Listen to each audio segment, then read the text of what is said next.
मुख्यमंत्री जी श्री योगी आदित्यनाथ जी।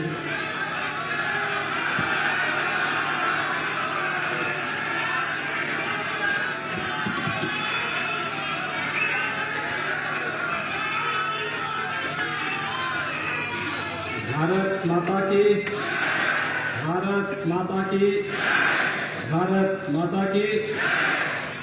राष्ट्र रक्षा समर्पण पर्व झांसी जलसा के आज के उद्घाटन कार्यक्रम में उपस्थित देश के यशस्वी रक्षा मंत्री माननीय श्री राजनाथ सिंह जी, केंद्रीय सूक्ष्म लघु मध्यम उद्यम विभाग के राज्य मंत्री श्री भानु प्रताप वर्मा जी, उत्तर प्रदेश सरकार में मेरे सहयोगी मंत्रीगण श्री राम नरेश महोत्री जी, श्री मनोहर लाल पंत जी, माननीय सांसद श्री अनुराग शर्मा जी, रक्षा सचिव डॉक्टर अजय कुमार जी, महापौर झांसी श्री राम तीर्थ सिंगल जी, माननीय विधायकगण, रक्षा मंत्रालय, प्रदेश शासन और यहाँ के स्थानीय प्रशासन से जुड़े हुए सभी अधिकारीगण, आगंतुक सभी उपस्थित महानुभाव, सभी रंगकर्मीगण और उपस्थित भाइयों बहनों, मैं राष्ट्र रक्षा समर्पण पर्व झांसी जलसा के लिए माननीय रक्षा मंत्री जी को और रक्षा मंत्रालय से जुड़े हुए सभी अधिकारियों को हृदय से धन्यवाद देता हूं और इस अवसर पर इस 3 दिवसीय आयोजन का उद्घाटन करने के लिए स्वयं माननीय रक्षा मंत्री जी इस झांसी की धरती पर पधारे हैं। मैं उनका प्रदेश शासन की ओर से हृदय से स्वागत और अभिनंदन भी करता हूं। भाइयों बहनों, हम सब जानते हैं झांसी की जब चर्चा होती है तो भारत के शौर्य पराक्रम, वीर और वीरांगनाओं की धरती के रूप में झांसी को एक पहचान मिलती है। यह वर्ष झांसी की रानी लक्ष्मीबाई का 193वां जन्मदिन का है और इस आयोजन को देश के अमृत महोत्सव कार्यक्रम के साथ जोड़ करके और भी अच्छे तरीके से प्रस्तुत करने का जो प्रयास हुआ है और रक्षा मंत्रालय और राज्य शासन ने मिलकर के इस कार्यक्रम को आम जन के साथ जोड़ने का जो प्रयास किया है, हर नागरिक के मन में राष्ट्र के प्रति समर्पण का भाव पैदा हो, राष्ट्रभक्ति का भाव हम सबके मन में पैदा हो और हर भारतीय का एक दायित्व बने कि राष्ट्र रक्षा हम सबका मूल धर्म है। राष्ट्र धर्म ही हमारा धर्म है। इस धर्म का पालन करके ही हम न केवल अपने वर्तमान को बल्कि आने वाले भविष्य को सुरक्षित रख सकते हैं। इस भाव के साथ यह आयोजन यहाँ पर हो रहा है, एक अभिनंदनीय और सराहनीय प्रयास है। मैं इसके लिए रक्षा मंत्रालय का हृदय से धन्यवाद देता हूँ। भाइयों बहनों, हम सब जानते हैं 1857 की प्रथम स्वतंत्र समर में इस झांसी ने विदेशी हुकूमत की चोले हिलाने का काम किया था। रानी लक्ष्मीबाई जी के नेतृत्व में इस देश की स्वाधीनता के लिए उस समय जिस प्रकार का अभियान चलाया गया था, आज भी भारत के इतिहास में वह स्वर्णाक्षरों में जाना जाता था और यहाँ की लोक कथाओं में, काव्यों में किस वीरता के साथ, किस ओजपूर्ण तरीके के साथ झांसी के ओज और तेज को प्रस्तुत किया गया है। खूब लड़ी मर्दानी वह तो झांसी वाली रानी थी। कौन ऐसा भारतीय है जो इन पंक्तियों को कभी विस्मृत कर सकता हो? हर एक के जवान में आता है और रानी लक्ष्मीबाई का यह अमृत वाक्य कि मैं अपनी झांसी हरगिज नहीं दूंगी, यह भाव हरेक भारतीय के मन को मातृभूमि के प्रति समर्पण का भाव हम सबके मन में पैदा करने का एक नया उत्साह, नया उमंग हमें पैदा करता है। 3 दिनों तक चलने वाला एक कार्यक्रम न केवल राष्ट्र रक्षा के प्रति समर्पण का भाव रक्षा सेनाओं के द्वारा, यहां पर उनके द्वारा देश की सेनाओं की सीमाओं की सुरक्षा करने के लिए क्या क्या कार्यक्रम चल रहे हैं, इसका तो प्रदर्शन होने ही जा रहा है, लेकिन साथ साथ यहाँ के रंगकर्मियों को, समाज के विभिन्न तत्वों को जोड़ करके जन सहभागिता के माध्यम से इस कार्यक्रम को एक नई ऊंचाइयों तक पहुंचाने और कार्यक्रम के समारोह पर देश के यशस्वी प्रधानमंत्री जी का मार्गदर्शन झांसी वासियों को और बुंदेलखंड वासियों को प्राप्त हो रहा है। यह बुंदेलखंड वासियों के लिए अभिनव कार्यक्रम होगा, क्योंकि 2019 के बाद प्रधानमंत्री जी 2019 फरवरी में यहां पर आए थे और 19 के बाद यह कार्यक्रम झांसी की धरती पर राष्ट्र रक्षा मंत्रालय के द्वारा आयोजित है। आज बुंदेलखंड विकास के एक नए उमंग के साथ आगे बढ़ रहा है। जैसे यहां पर राष्ट्र हमारे देश के रक्षा सचिव जी ने यहां पे कहा कि बुंदेलखंड में डिफेंस कॉरिडोर का निर्माण भी हो रहा है। उसके 2 नोड हैं, एक झांसी और एक चित्रकूट में, दोनों बुंदेलखंड में है, बाकी 4 प्रदेश के अन्य स्थलों पर है। बुंदेलखंड नोड में पहली महत्वपूर्ण इकाई की स्थापना होगी। प्रधानमंत्री जी के कर कमलों से उस कार्यक्रम का यहां पर उस दिन भूमि पूजन का कार्यक्रम भी संपन्न होगा। लेकिन साथ साथ बुंदेलखंड, यहां के बारे में जो कहा जाता था ये सूखा है, यहां पर पलायन होता है, लेकिन आज हम कह सकते हैं बुंदेलखंड में आज चल रही सिंचाई की परियोजनाएं जिस तेजी के साथ यहां पर कार्य प्रारंभ हुआ है वह हम सबके सामने एक उदाहरण है।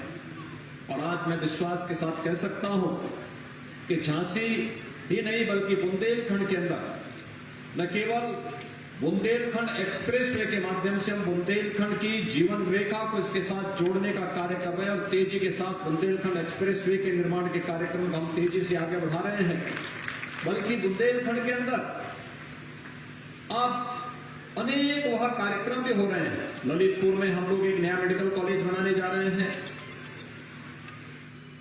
विगत वर्ष से ही प्रधानमंत्री जी ने केंद्रीय एग्रीकल्चर यूनिवर्सिटी का भी यहां पर एक सेंट्रल एग्रीकल्चर यूनिवर्सिटी का यहां पर उद्घाटन भी किया था। इसके साथ ही बुंदेलखंड में जल जीवन मिशन के अंतर्गत हर घर नल, यानी यहां पर पेयजल का इतना अभाव था कि लोग पलायन करते थे, बड़े पैमाने पर पलायन होता था। लेकिन हमारा प्रयास है केंद्र और प्रदेश सरकार मिलकर के बुंदेलखंड के हर गांव में मार्च 2022 तक शुद्ध पेयजल हर घर तक पहुंचाने के संकल्प को आगे बढ़ाने में पूरी तरह सफल हुआ है।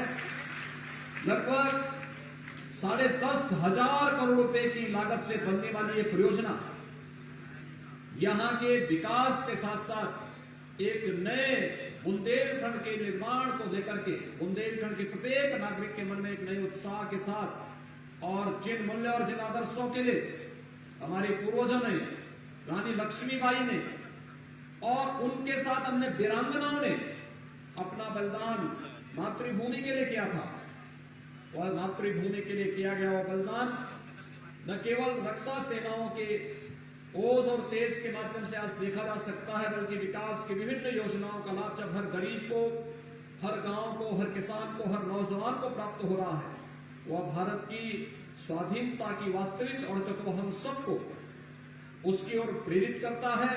आज के इस अवसर पर राष्ट्र रक्षा के समर्पण पर्व के अवसर पर मैं संपूर्ण झांसी वासियों को हृदय से बधाई देता हूं। रानी लक्ष्मीबाई के त्याग और बलिदान की प्रेरणा सदैव हम सबको राष्ट्र रक्षा के प्रति समर्पित करने का भाव पैदा करती रहेगी।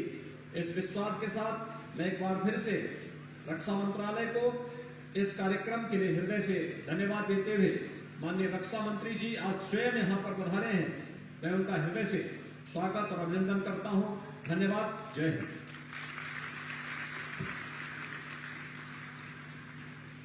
बहुत धन्यवाद माननीय मुख्यमंत्री जी। शत्रु की साजिश के सम्मुख जिनका स्वाभिमान तना, जिनका रक्त गिरा धरती पर गिरकर हिंदुस्तान बना, जिन्होंने जीवन छोटा माना देश महान है, उन्हीं के दम पर खड़ा हुआ ये अपना हिंदुस्तान है।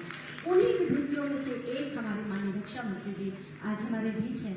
मैं संपूर्ण झांसी की तरफ से आपसे अनुरोध करती हूँ कि आज इस अवसर पर हम सबको इस कार्यक्रम को अपना आशीर्वाद दें।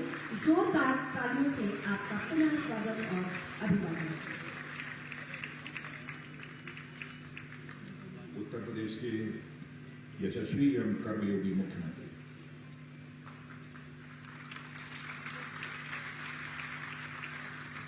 माननीय योगी आदित्यनाथ जी, श्री भानु प्रताप सिंह जी वर्मा, केंद्रीय राज्य मंत्री सूक्ष्म लघु एवं मध्यम उद्योग भारत सरकार, श्रीमान नरेश अग्निहोत्री, आबकारी एवं मद्य निषेध विभाग के राज्य के मंत्री, श्री मनोहर लाल जी पंत, राज्य मंत्री श्रम एवं सेवा योजना, श्री अनुराग जी शर्मा, सांसद झांसी, श्री रामचंद्र जी सिंघल, मेयर नगर निगम झांसी, श्री पवन जी गौतम, जिला पंचायत अध्यक्ष, और श्री अजय कुमार, रक्षक सचिव भारत सरकार, और यहाँ के लोकप्रिय विधायक श्री रवि शर्मा।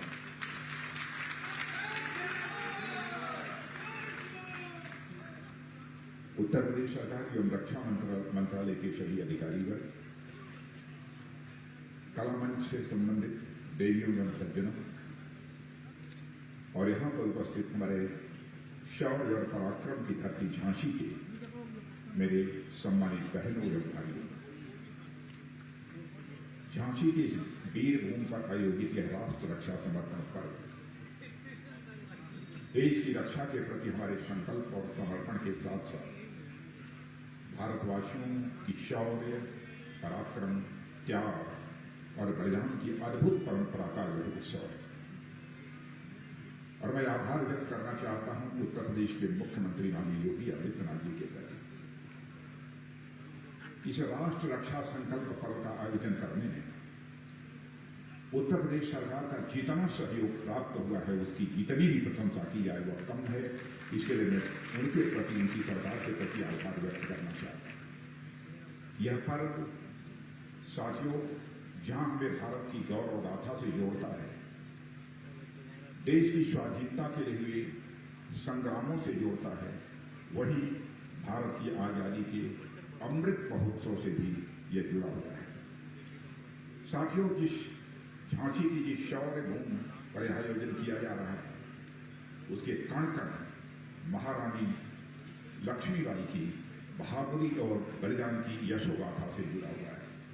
इसलिए मैं बड़ी श्रद्धा के साथ शीश झुकाकर महारानी लक्ष्मीबाई के राष्ट्र प्रेम, शौर्य और साहस के बलिदान का स्मरण करता हूं और साथ ही उनकी स्मृति को भी मैं नमन करता हूं।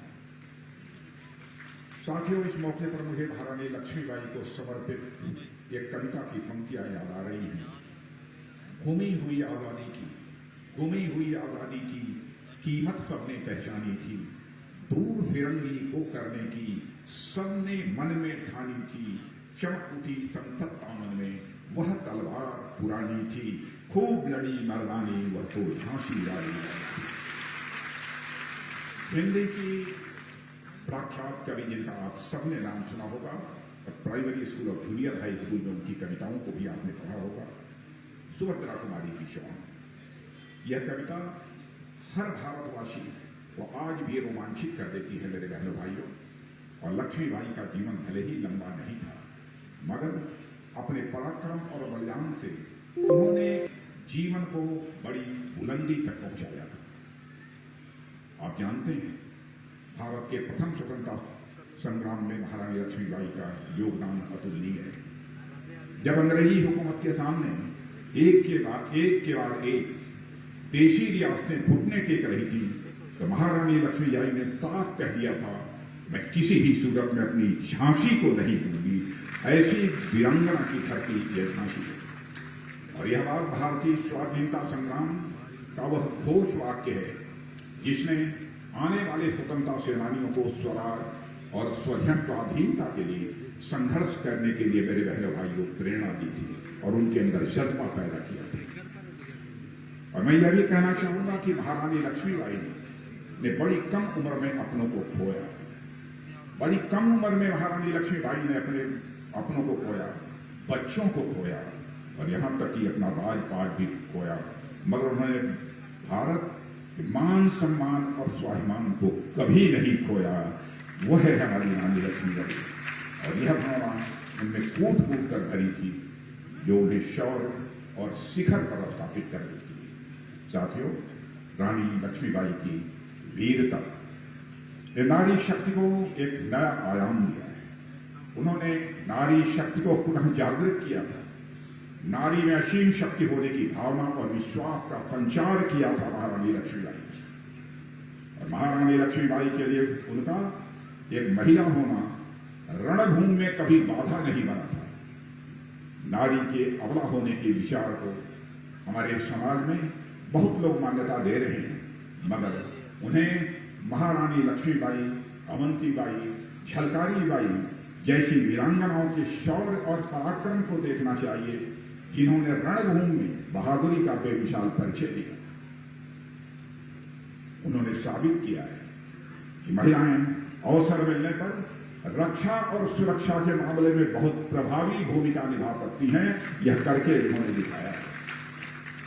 और साथियों, आज जब हम नेताजी सुभाष चंद्र बोस ने आजाद हिंद फौज का गठन किया था, उसकी याद दिलाना चाहता हूं, तो उन्होंने भी 1942 में एक रानी लक्ष्मीबाई रेजिमेंट भी बनाया था। नेताजी सुभाष चंद्र बोस ने बनाया था। नेताजी सुभाष चंद्र बोस भी यह मानते थे कि आजादी की लड़ाई आधी आबादी की भागीदारी के बिना अधूरी। इसीलिए उन्होंने अपनी एक बटालियन का नाम, एक रेजिमेंट का नाम रानी लक्ष्मीबाई के नाम पर रखा था।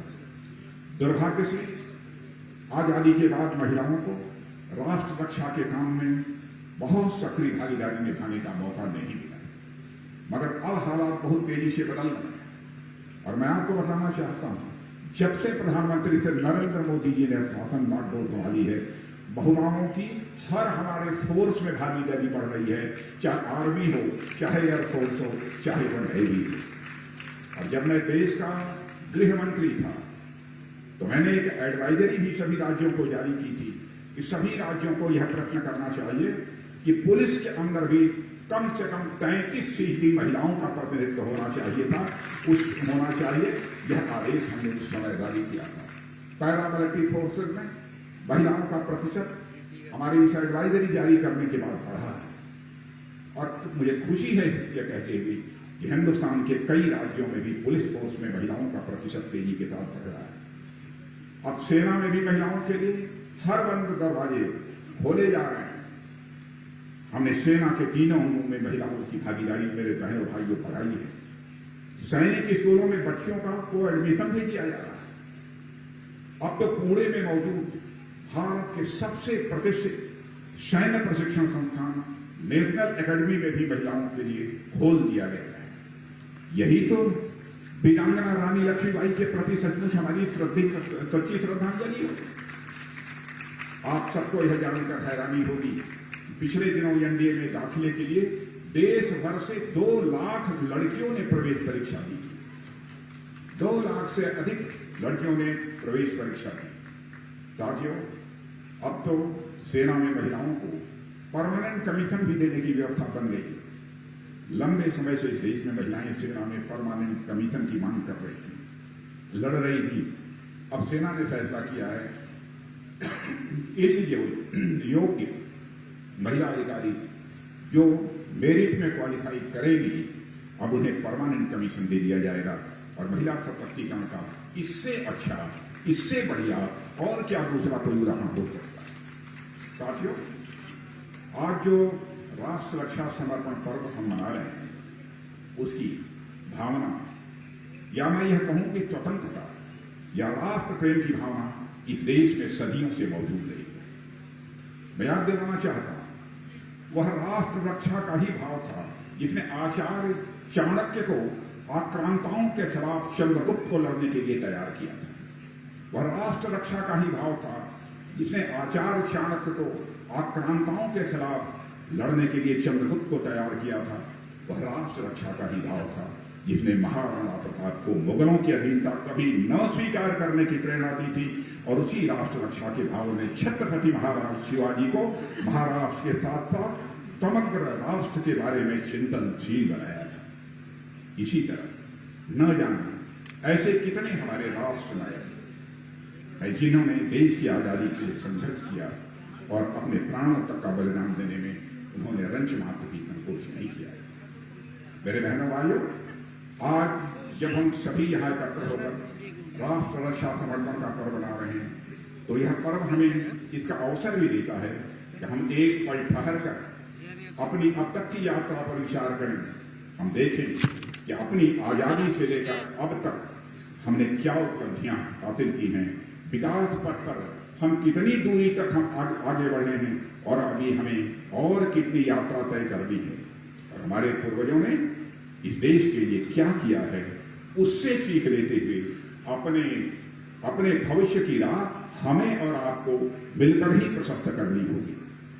समय के साथ जैसे चीजें बदली हैं, विचार बदले, अवधारणाएं बदली, और मैं तो समझता हूं कि हमारे लिए हमारी आजादी का अर्थ भी बदला है।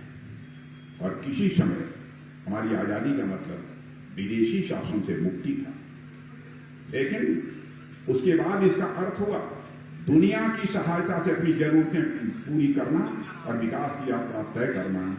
यह अब सच्ची आजादी नहीं, पर आज इसका अर्थ यह हो गया है कि हमें अपने विकास की यात्रा भी तय करनी है और अपने को पूरी तरह आत्मनिर्भर भी बनाना है। और मैं यहाँ इस सभा के माध्यम से मैं देश की जनता को यह बताना चाहता हूँ, भारत ने जैसे राजनीतिक आजादी हासिल की है, भारत अब सामरिक आजादी भी हासिल करेगा।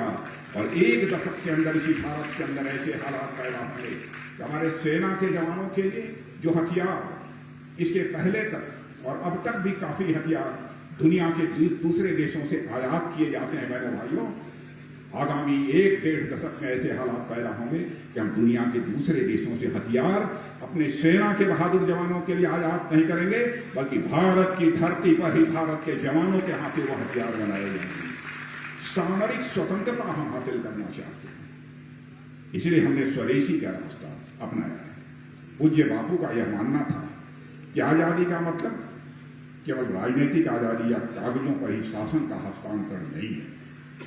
जब तक हम पूर्ण स्वराज्य और स्वदेशी का लक्ष्य प्राप्त नहीं कर लेते, तब तक हमारी आजादी अधूरी रहेगी। स्वदेशी से उनका अर्थ आत्मनिर्भरता से ही था, मेरे बहनों भाइयों। और मुझे कहते हुए खुशी है कि सरकार के प्रयासों से हमारा देश आत्मनिर्भरता की राह पर बड़ी तेजी से आगे बढ़ चला। आगामी दिनों में जो भी कार्यक्रम होने जा रहे हैं, वे आजादी के इसी बदले हुए अर्थ को हमारे सामने प्रस्तुत कर रहे हैं। और साथियों, आज भारत की गिनती विश्व के उन देशों में होती है जिन्होंने कि आजादी के बाद से लंबा सफर तय किया है। और एक समय था देश में बुनियादी सुविधाओं का सर्वथा अभाव था, देश की एक सुई भी नहीं बनती थी। हालात बदले हैं और बदल रहे हैं। स्वास्थ्य, शिक्षा, कृषि, व्यापार, परिवहन सुविधाओं और संचार सुविधाओं में के मामले में आज हम देश को नई ऊंचाइयों पर ले जा रहे हैं अपने प्रधानमंत्री नरेंद्र मोदी के नेतृत्व में। और मैं यह याद दिलाना चाहता हूं मेरे बहनों भाइयों कि जहां आजादी के समय लाइफ एक्सपेक्टेंसी महज 32 ईयर्स थी, सामान्यतः औसत जीने का जो समय होता था 32 साल हुआ करता था, लेकिन अब तक किए गए प्रयासों से यह लगभग 70 साल तक पहुंच चुका है। और साक्षरता की दर जहां पर लगभग 12% हुआ करती थी, अब वह 80% पार कर चुकी है। वह दिन दूर नहीं है कि भारत के अंदर साक्षरता 100% होगी। इसी तरह बुनियादी चीजों की आपूर्ति और बुनियादी ढांचे के निर्माण के साथ साथ जीवन समाज के अनेक क्षेत्रों में बहुत सारी प्रगति हुई है। और मैं कह सकता हूं, स्वास्थ्य के क्षेत्र में हाल में ही कोविड के खिलाफ लड़ाई में 111 करोड़ से अधिक वैक्सीनेशन हमारी एक शानदार उपलब्धि है। दुनिया के किसी देशों में इस तरीके से वैक्सीनेशन नहीं हुआ है कोविड के खिलाफ जैसे भारत में हमारे प्रधानमंत्री नरेंद्र भाई मोदी के नेतृत्व किया। और मैंने उत्तर प्रदेश के मुख्यमंत्री माननीय योगी आदित्यनाथ जी को बधाई देना चाहता हूं। कोविड के खिलाफ जिस तरीके से इस चुनौती को स्वीकार करके उन्होंने मजबूती के साथ अपने कदम आगे बढ़ाए थे, उसकी जितनी भी सराहना की जाए बहनों भाइयों। साथियों, आज हमारा देश अनेक प्रकार के पारंपरिक और गैर पारंपरिक, कन्वेंशनल और नॉन कन्वेंशनल चुनौतियों का सामना कर रहा है।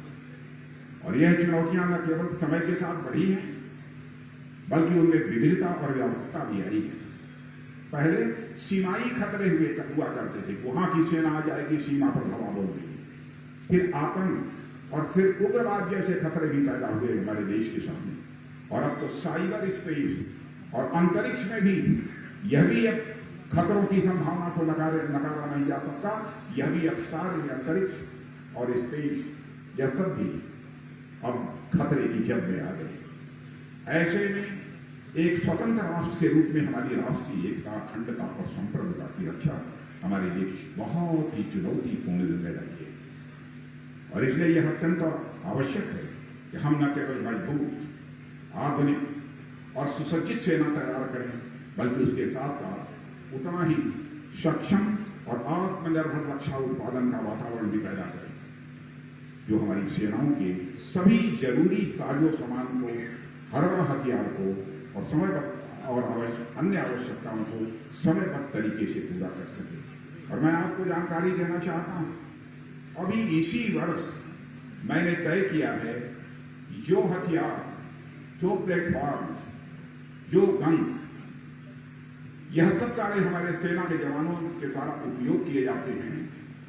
209 ऐसी चीजें होंगी जो पहले दुनिया के दूसरे देशों से आती थी, अब हम उन्हें भारत में ही बनाएंगे, बल्कि दुनिया के दूसरे देशों से हम इसे आयात नहीं करेंगे। और साथियों, आज जब मैं उत्तर प्रदेश के डिफेंस कॉरिडोर के प्रमुख केंद्र, जैसा माननीय योगी जी ने बताया, इस झांसी में उपस्थित हूं, तब यह बात कहना और अधिक महत्वपूर्ण हो जाता है। और खुशी है कि उत्तर प्रदेश सरकार के मुख्यमंत्री योगी जी के नेतृत्व में केंद्र के साथ कंधा से कंधा मिलाकर यूपी डिफेंस कॉरिडोर की सफलता के लिए यह प्रदेश सरकार काम कर रही है। और इसके लिए मैं प्रदेश सरकार को अपनी तरफ से बधाई देता हूं। और साथियों, मैंने कई मंचों पर यह बात कही और आज भी मैं दोहराना चाहता हूं कि भारत जैसा विशाल राष्ट्र दूसरे देशों पर निर्भर रहकर अपनी सुरक्षा जरूरतें पूरी नहीं कर सकता। इसके लिए हमारा आत्मनिर्भर होना एकमात्र विकल्प है और उसके लिए हम लगातार प्रयासरत हैं। हमने कई ऐसे निर्णय लिए जो रक्षा क्षेत्र में भारत की आत्मनिर्भरता को वह मजबूत करेंगे। रक्षा उत्पादन के क्षेत्र में हाल में ही कई हम लोगों ने परिवर्तन किए। आप लोगों ने सुना होगा, पहले जो रक्षा उपकरण फैक्ट्रियां बनाती थी, इसे ऑर्डिनेंस फैक्ट्री बोर्ड कहते थे। आपके कानपुर में भी कई फैक्ट्रियां हैं। उसको कंपनी के रूप में हम लोगों ने कन्वर्ट कर दिया है। केवल इसीलिए धीरे धीरे और बेहतर तरीके से, समय से अच्छे हथियार जो है तैयार हो सके, यह फैसला हम लोगों ने किया है।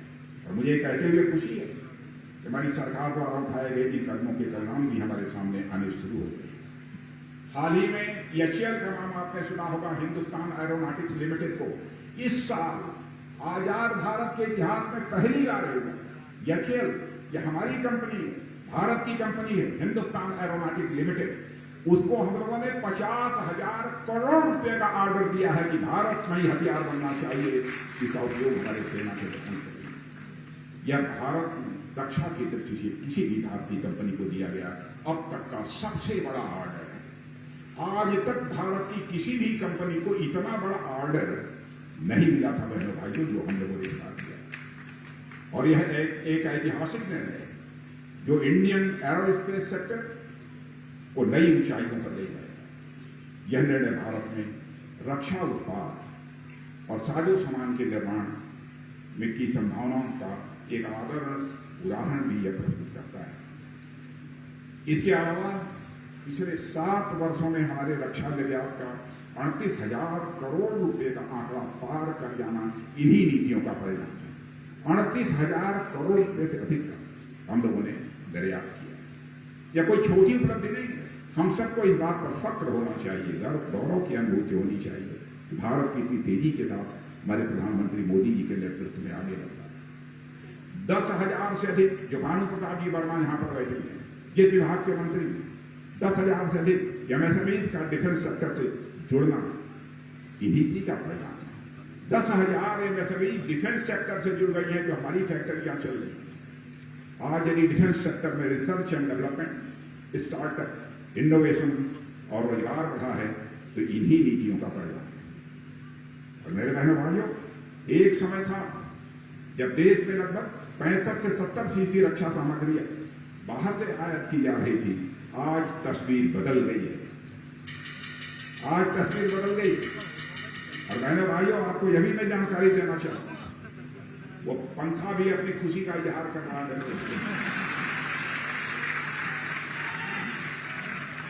और मैं आपको यह भी जानकारी देना चाहता हूं, पूरे कैपिटल बजट का 64% हम लोगों ने तय कर दिया है। चाहे जो भी हो जाए, हम दुनिया के दूसरे देशों से माल नहीं खरीदेंगे। भारत की धरती पर भारत के पसीने से जो माल बना होगा हम वही खरीदेंगे।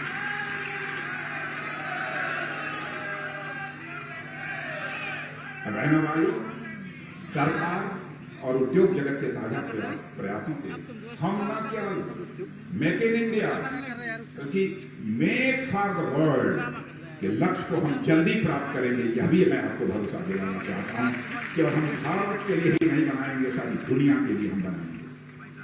और इस शपथ को हम पूरा करेंगे। मैं आप सबको आश्वस्त करना चाहता हूं। मेरे इस विश्वास का सबसे बड़ा कारण है इस देश की सामूहिक संकल्प शक्ति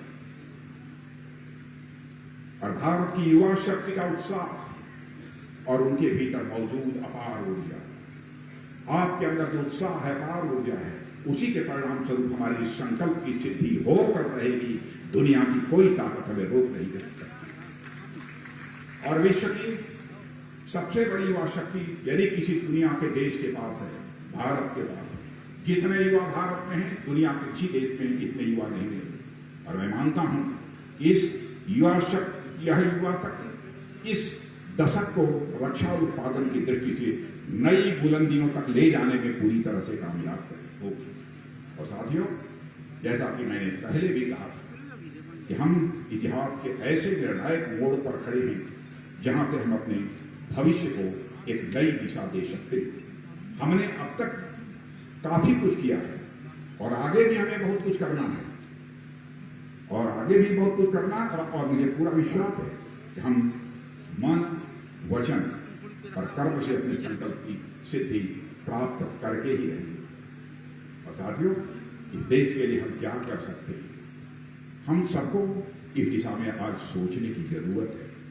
रानी लक्ष्मीबाई ने अपने जीवन में इस पर विचार किया और एक बड़ी विदेशी ताकत का डटकर मुकाबला किया। उन्होंने चुनौती कोई भी हो उसके खिलाफ डटकर खड़े रहना हमारे राष्ट्र रक्षा के संकल्प का ही ये हिस्सा है। और ये हमारे लिए एक प्रेरणा भी है कि हम भी अपने मन में अपने समाज और देश की बेहतरी का संकल्प लें और यथासंभव उसे दिखाने का भी हम अपनी तरफ से प्रयत्न करें। यही हमारे लिए इस उत्सव की सार्थकता है। और मेरे दोस्तों, आज का यह आयोजन उत्तर प्रदेश में हो रहा है और प्रदेश के मुख्यमंत्री माननीय योगी आदित्यनाथ जी भी यहां पर मौजूद हैं।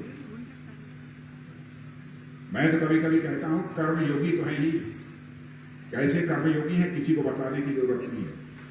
और बचपन से ही भक्ति योगी भी हैं। कर्मयोग और भक्ति योग का समन्वय भी देखना है तो हमारे उत्तर प्रदेश के मुख्यमंत्री योगी आदित्यनाथ जी ने देखा है और इनके नेतृत्व में उत्तर प्रदेश सरकार ने यहां के विकास के लिए जो चौमुखी प्रयास किया, उसने इस प्रदेश की सूरत को बदलने का काम किया है। मेरे कहते आपको अनुमान नहीं होगा, हिंदुस्तान के दूसरे राज्यों में इसकी सराहना होगा। घर की मुर्गी तो साग के बराबर होगी। कैरिस्मेटिक काम किया। अभी कल ही प्रधानमंत्री हमारे आदरणीय नरेंद्र मोदी जी ने उत्तर प्रदेश में पूर्वांचल एक्सप्रेस का उद्घाटन किया है। पूर्वांचल एक्सप्रेस जिस पर कि कोई बड़ी से बड़ी हवाई जहाज भी लैंड कर सकती है। क्या शानदार एक्सप्रेसवे बनकर तैयार हुआ। बुंदेलखंड को भी एक्सप्रेसवे से जोड़ने का काम बड़ी तेजी से चल रहा है। यही योगी जी ने आपको बताया। आपने देखा होगा कि आजकल देश में बन रहे हाईवे और एक्सप्रेसवे सामान्य आवागमन के साथ साथ युद्धक विमानों के उपयोग में भी लाए जा रहे हैं। अभी कुछ ही समय पहले मैं और नितिन गडकरी बागमेर में ऐसे ही एक्सप्रेसवे पर उसी हरक्यूलिस एयरक्राफ्ट से हम लोग लैंड किए थे और लोग देखकर बिल्कुल चौंक गए थे। यह करिश्मा भारत में हो रहा है और यह करिश्मा भी हो सकता है तो हम ही लोगों की सरकार के रहते हो सकता है और प्रधानमंत्री नरेंद्र मोदी जैसा करिश्मेटिक लीडरशिप रहते हुए भी हो सकता है। और यह होगा उत्तर प्रदेश में। और इस काम को उत्तर प्रदेश में यदि किसी ने किया है तो आपके मुख्यमंत्री श्री योगी आदित्यनाथ जी ने किया है। अब देश और प्रदेश के हाईवे और एक्सप्रेसवे विकास के साथ युद्धक विमानों के रनवे का भी काम अब प्रारंभ हो जाएगा। और यह है नया भारत, यह है नया भारत और यह है नया उत्तर प्रदेश। मेरे बहन भाइयों, जब एक्सप्रेस वे पर बड़ी बड़ी हवाई जहाजें उतरा करेंगी या कोई छोटा करिश्मा नहीं। जब देश भर में कहीं पर भी कानून और व्यवस्था को बरकरार रखने और माफिया राज पर लगाम कसने की बात आती है तो जानते हैं किस राज्य की चर्चा होती है। आपके मुंह से सुनना चाहता हूं मैं, किस राज्य की चर्चा होती है? उत्तर प्रदेश राज्य की चर्चा होती है। और मैंने तो एक अपनी सार्वजनिक सभा में मैंने कहा हार्ट बीट जानते हैं, दिल की धड़कन। वैसे सामान्यतः जिसे बहुत डर लगता है उसी की याद आ जाने पर दिल तेजी के साथ धड़कने लगता है और हार्ट कोलैप्स करने की संभावनाएं बढ़ जाती है। और मैं कह सकता हूं कि आपके उत्तर प्रदेश के मुख्यमंत्री ऐसे हैं मेरे भाइयों कि जो अपराधी होते हैं उनकी याद आते हुए उनके दिल की धड़कन बढ़ जाती है।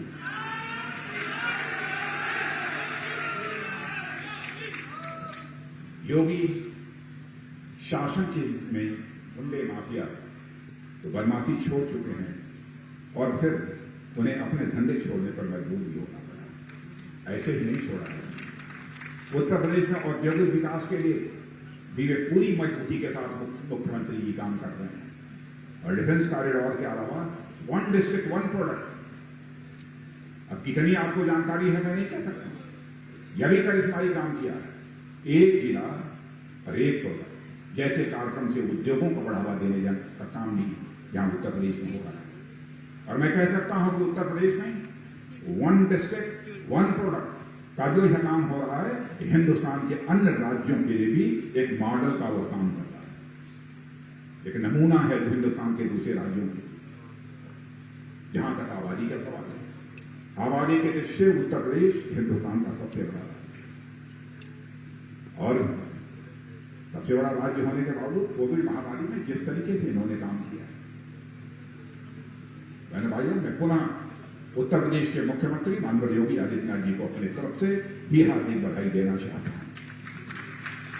और इससे यह साबित हो गया दृढ़ संकल्प और जनता जनार्दन के सहयोग से किसी भी बड़े लक्ष्य को हासिल किया जा सकता है। और मैं यह मानता हूं कि आज का यह पर्व भी केंद्र और राज्य सरकार के इसी समन्वय और दृढ़ संकल्प का उदाहरण है, ऐसी मेरी मान्यता है।